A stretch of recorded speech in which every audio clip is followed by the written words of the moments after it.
Brexit, which is the British exit from the European Union, has been a topic of interest over the past few years. In January 2013, Prime Minister David Cameron announced the Conservative government in Britain would hold an in-out referendum on EU membership before the end of 2017, after they won the 2015 election. The referendum will decide whether Britain will leave or remain in the European Union. From the historical evidences, Britain has been playing a game of chicken repeatedly with the EU, and always managed that EU makes compromise on negotiations to avoid a crash. The current negotiation between Britain and the EU, if you describe as a game of chicken, is like two cars moving in opposite directions and closing in fast towards each other. Two possible strategies for each driver in this case are swerve from their path or cooperate on the same path.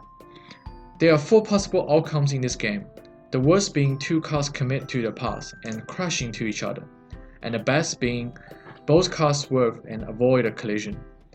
Whoever swerves first is the chicken. This is the reflection of a conflict for both parties, and ultimately a test of psychology. The decisions are made simultaneously, whereby Britain can choose to leave or stay in the EU, while EU can choose to implement requested changes by Britain or not. Cameron's objective was not to crash, but to impress the respective passenger by swerving later. However, the pressure of the national domestic politics might have made Britain in a possible position to collide. The players involved are the EU and Britain. The game reflects a simultaneous game whereby both players choose their actions without knowledge of the actions chosen by the other player. We analyse ongoing deliberations between Britain and the EU to develop a better understanding through the help of a game theory model. This model will allow us to gain an insight into the strategies available for the players involved and the relative payoffs for each player. We use the analogy of two cars speeding towards each other to examine the situation in an efficient manner. If both players swerve, they'll be the most profitable outcome. If Britain defects from its current path while EU continues on the same, this will be more profitable for the EU, as it would have a payoff of +4, while Britain would have a payoff of -4.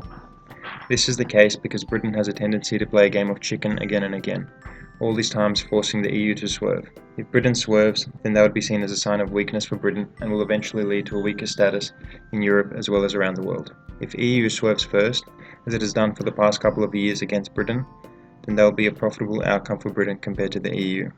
The payoff for EU will be -4, while that of Britain will be +4.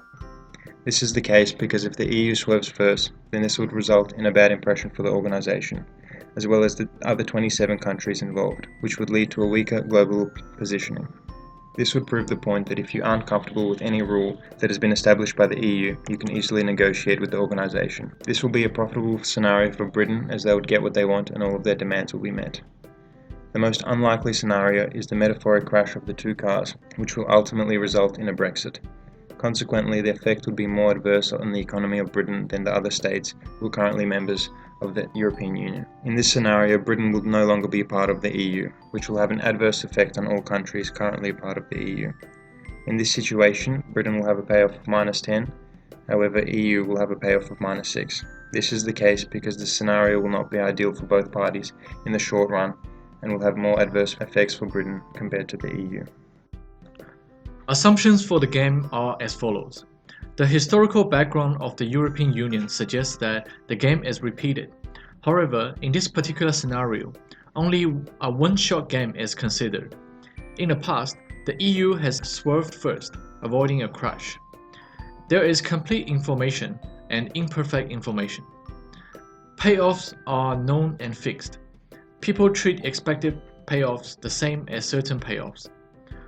All players behave rationally and are risk neutral. Rules of the game are common knowledge, neglecting the other smaller factors.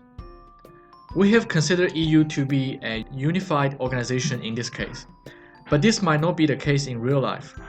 European Union has to be considered an organization that consists of 28 independent nations, including Britain.